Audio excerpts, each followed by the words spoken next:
Olá, graça e paz do Senhor Jesus seja com todos nós. Uma ótima quarta-feira para todos. Hoje é dia 14 de abril de 2021.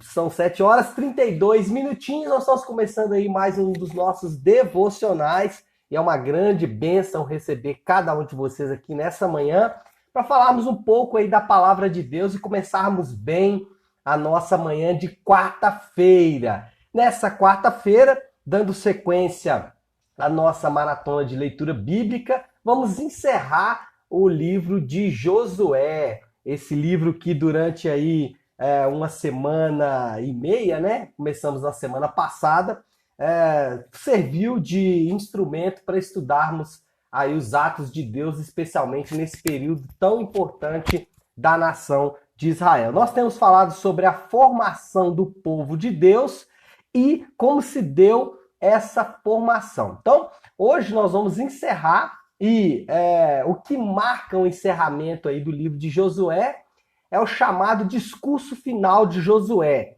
Ele simultaneamente vai marcar o fim de uma era que começou lá com Moisés no Egito ainda e se desenrolou ali durante todo esse tempo, né? Quase aí 80, 100 anos, desde a saída do povo lá do Egito até esse momento aqui, onde está estabelecido agora as fronteiras de Israel, a nação está de alguma forma organizada, e aí a morte de Josué marca então o fim de uma era e simultaneamente também o início de uma nova era, o início de um novo tempo, que é o chamado tempo dos juízes, e é isso nós vamos começar a falar a partir de amanhã. Josué, então, convoca a nação para Siquém. Só para lembrar, Siquém faz parte de uma região que foi comprada por Jacó, ainda quando Jacó viveu nessa terra, né? Anos e anos antes desse período. Jacó comprou uma terra ali, inclusive Jacó teve um problema com suas filhas e um dos moradores da terra, mas Siquém sempre pertenceu a Jacó. Josué convoca a nação para Siquém. Toma café aí. Então Jacó convoca a nação para Siquém e ali ele faz então o seu último discurso. A pregação de Josué ali tem um tom de ultimato, um tom de convocação, né? Dali surge o famoso texto de Josué, né? Eu e a minha família, eu e a minha casa serviremos ao Senhor. É como se fosse um fechamento aí desta pregação, como se fosse uma aplicação aí desta pregação. A resposta do povo veio em forma de declaração de fé. Interessante que declaração de fé tem uma diferença com as declarações de fé moderna, que buscam mais os benefícios pessoais.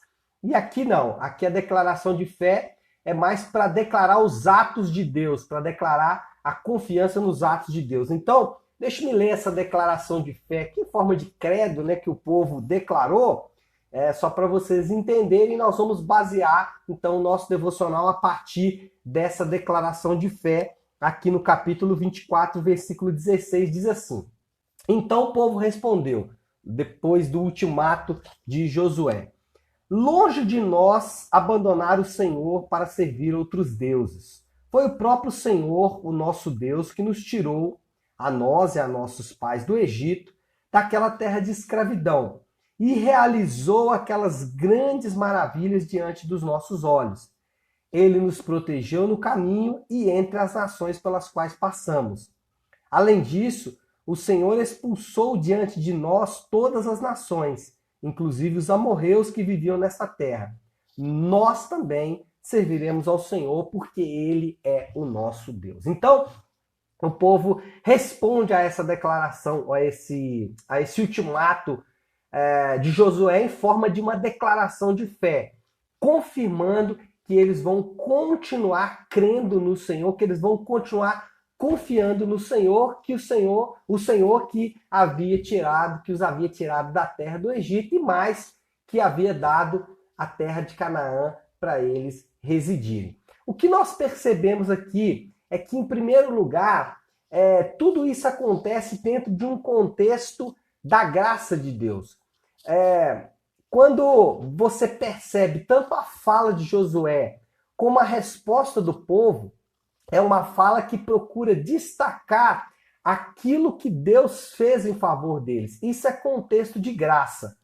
Veja bem, no Novo Testamento, nós falamos muito de salvação pela graça, mas entendemos muito pouco o que significa isso, porque centralizamos a graça apenas na salvação. Só que a graça também é a forma como nós devemos viver, é a forma como nós devemos responder a toda a nossa, em todo momento da nossa própria existência. Olha só, primeira coisa que a graça ela nos ensina, os grandes feitos do Senhor no passado.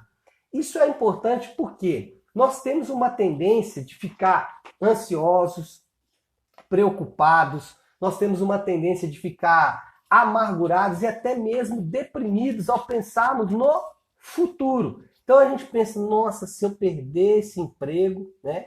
Se o meu esposo, a minha esposa morrer, se.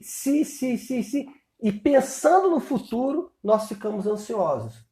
Só que o contexto de graça é um contexto para você olhar para o futuro, mas olhar para o passado também.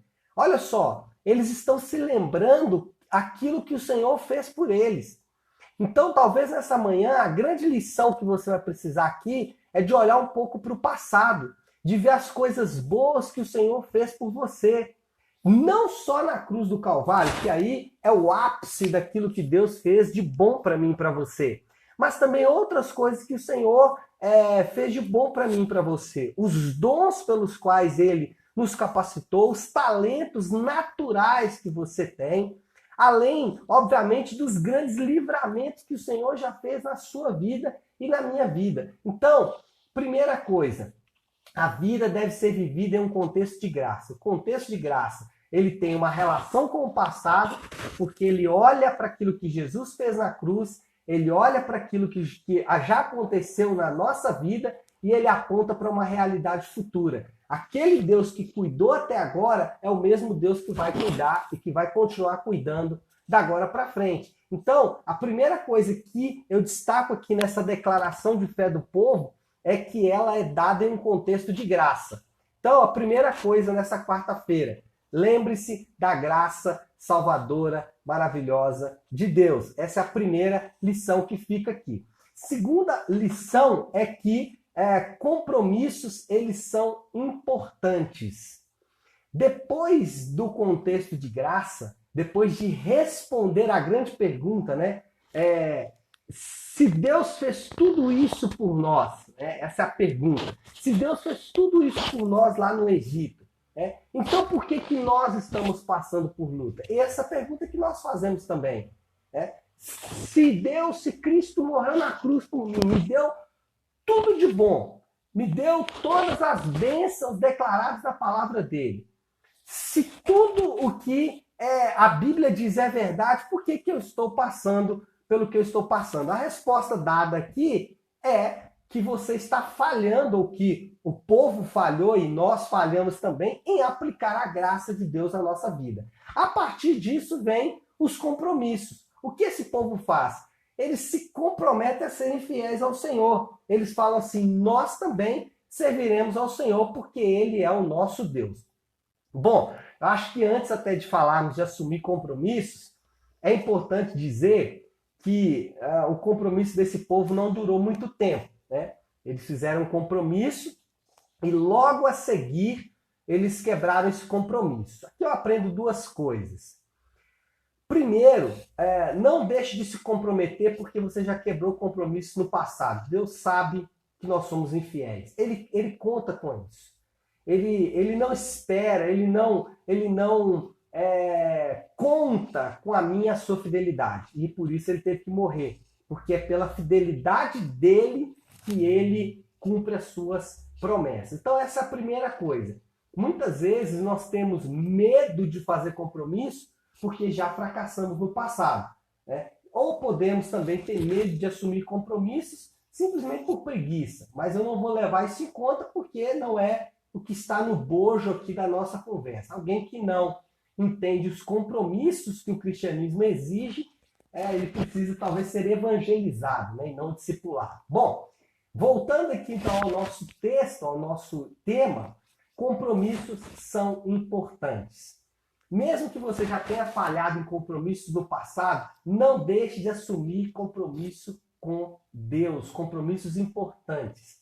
Jesus, ele convoca os seus seguidores para se comprometerem com ele. Jesus, ele convoca os seus discípulos, ele convoca as multidões, ele convoca as pessoas para comprometerem-se com ele. Compromissos, assumir compromissos com Deus é de grande valia nas nossas disciplinas espirituais. Então, se a primeira lição dessa manhã é olhe para o passado, para as coisas boas que Deus já fez, nós também temos que olhar para o futuro e assumir compromissos com Deus.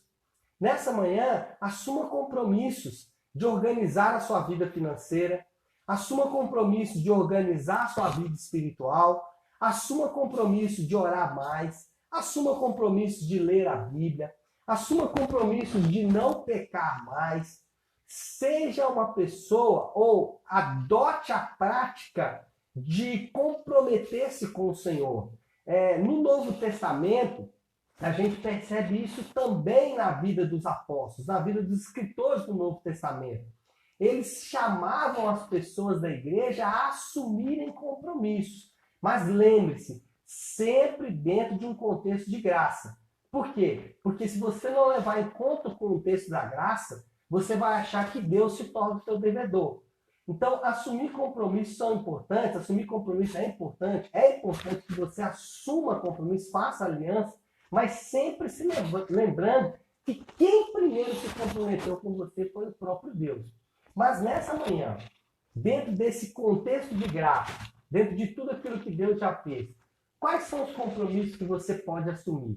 Eu não sei. Talvez você vai ter que assumir um compromisso de ser mais carinhoso com a sua esposa, de ser mais carinhoso com seus filhos, de ser mais educado com seus amigos, de ser mais fiel às suas amizades. Você vai ter que se comprometer de ser perdoador. Enfim, eu não sei quais os compromissos que você vai ter que assumir, mas o ponto é, talvez você precise assumir compromissos nessa manhã. O povo de Israel se comprometeu. É claro que eles quebraram esse compromisso. E nós quebramos também. Mas, mesmo que isso aconteça, lembre-se, Deus ele tem um caminho de volta para mim e para você. Tá bom? Vamos orar, pessoal, segundo essa palavra. Feche os seus olhos aí, curve a sua cabeça e oremos.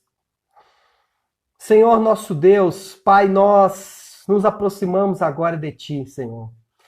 Como é bom olhar para todas as maravilhas que o Senhor fez no passado. Como é bom olhar, Senhor Deus, e perceber o quanto o Senhor foi bondoso com o Teu povo no passado. O quanto o Senhor foi bondoso conosco, Senhor, na cruz do Calvário, morrendo em nosso lugar. Como é bom, Senhor, olhar para o passado e perceber o quanto o Senhor foi bom conosco nessa nossa vida, no tempo em que nós estivemos aqui na terra, no tempo em que nós já passamos aqui na terra. Como é bom olhar, Senhor Deus, para trás e perceber os gloriosos milagres que o Senhor nos deu, o quanto o Senhor nos revestiu de dons, de talentos, o quanto o Senhor foi gracioso e bondoso conosco. Se não fosse o Senhor, certamente não estaríamos aqui. Se não fosse o Senhor, certamente não teríamos a vida que temos hoje. E isso, Senhor Deus, nos aponta para um futuro tão glorioso. Perceber, Pai, o quanto o Senhor nos deu um teto para dormirmos à noite, o quanto o Senhor nos deu um alimento diário todos os dias que nunca faltou. E mesmo naqueles dias que faltou, o quanto o Senhor, de forma tão maravilhosa, nos supriu. Senhor Deus, o como é bom olhar para o passado e perceber como o Senhor nos livrou de enfermidades e até mesmo da morte. E isso, Senhor Deus, só nos leva a perceber que o nosso futuro, Senhor Deus, apesar das dificuldades que Ele vai apresentar para cada um de nós, é bom olhar, Senhor Deus, e perceber que o mesmo Deus que esteve no passado é o Deus que estará no futuro. Isso alivia o nosso coração, isso alivia o nosso interior, e isso nos faz, Senhor Deus, nos comprometermos contigo. Nessa manhã, Pai, eu não sei o que cada um dos meus irmãos precisa se comprometer. Eu mesmo tenho os meus próprios compromissos de ser mais fiel ao Senhor, de ser mais firme, Senhor Deus, em relação às fraquezas da minha carne, às fraquezas, Senhor Deus, da minha própria personalidade. Cada um dos meus irmãos precisa assumir compromissos nessa manhã, que nós possamos assumir compromissos de organizar a nossa própria vida, de organizar o nosso tempo, de cuidar melhor da nossa família, de cuidar melhor da nossa saúde, de cuidar melhor, Senhor Deus, dos recursos, sejam eles financeiros ou materiais que o Senhor tem nos dado, que nós possamos assumir compromissos nesta manhã, e assim como Josué, assim como a nação ali de Israel, naquele último momento, assumiu o compromisso de servir ao Senhor, que nós possamos também, nessa manhã, assumir estes compromissos, Pai, mesmo sabendo, Senhor Deus, que teremos grandes dificuldades em cumprir esses compromissos, mas confiamos no Senhor que fez os céus e a terra. Assim nós oramos, em nome de Jesus. Amém. Só me lembrei que de um último detalhe que eu queria falar para vocês. O versículo 19, depois do povo assumir o compromisso, serviremos ao Senhor. O versículo 19, Josué diz para o povo assim, eles falaram, serviremos ao Senhor. Olha o que Josué diz.